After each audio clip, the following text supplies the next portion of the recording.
thinking about, for example, students who are very early in their educational sort of environment, right? Freshman, sophomore. If you were to give advice to them, what type of advice do you think they would want to hear, or do you feel they should hear to feel better, especially now, given the fact that there's a lot of job uncertainty due to the pandemic and companies and where they are from a hiring perspective? So it's funny you should ask that, because I've actually given this advice, and my stance on this is probably not, it won't be popular, but I'll go ahead and say it anyway. So Sure. I'm not of the position or the mindset to tell a 17, 18-year-old doesn't fully know what they want to do. So, and yet you're going to incur debt. And so my position is you need an ROI on that debt.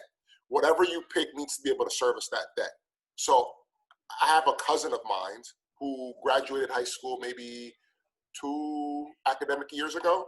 Okay. And so when he was sophomore, junior year, I said, look, I'm not going to tell you to follow your heart. What I'm going to tell you is, what do you want your first couple of years out of college to look like? How many vacations do you want to go on? Do you want to live in New York? Do you want to live in San Francisco? Do you want to live in Boston? Mm-hmm. What kind of car do you want to drive? After we do all that, we come up with how much that lifestyle costs, and then we look at skills that are in demand or jobs that are in demand to pay for that.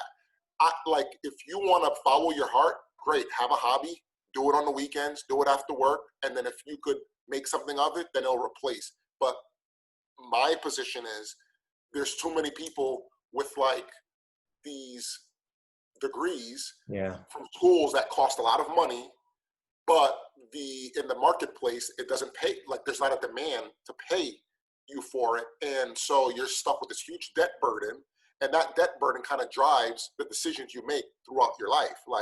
So my position is, we know the STEM related roles are paying more because there's a shortage. Mm-hmm. So I would focus on that. And then from there, I think I've learned a lot from outside of my experience and outside of school. Sure. And that's because I think I'm curious. So the one thing that I would say is you should always be curious. I'm always Googling something. I'm always on Wikipedia, or I'm always I went to my parents' house. You might have to edit this, but I went to my parents' house recently, and they were cleaning out the garage, and I had 80% of my college textbooks. Yeah. And then I still refuse to throw them away. So I have them in 4 bins that I brought them over here to my place. Are you reading them? What's that? Are you reading them? I haven't, but but I would go back and reference, even though you could Google everything now, but I don't know, I have a thirst for knowledge and learning new things. Yep. So being curious and inquisitive, I think, will allow you to figure, it almost is the ingredient to resourcefulness. Yeah. Yeah. No, most definitely. I could definitely relate. I still have textbooks from undergrad, and same thing with my parents. When they moved, they had them in boxes. I took them, I have them with me, and I may open them up every now and then, but they're just lying there. So I could definitely relate.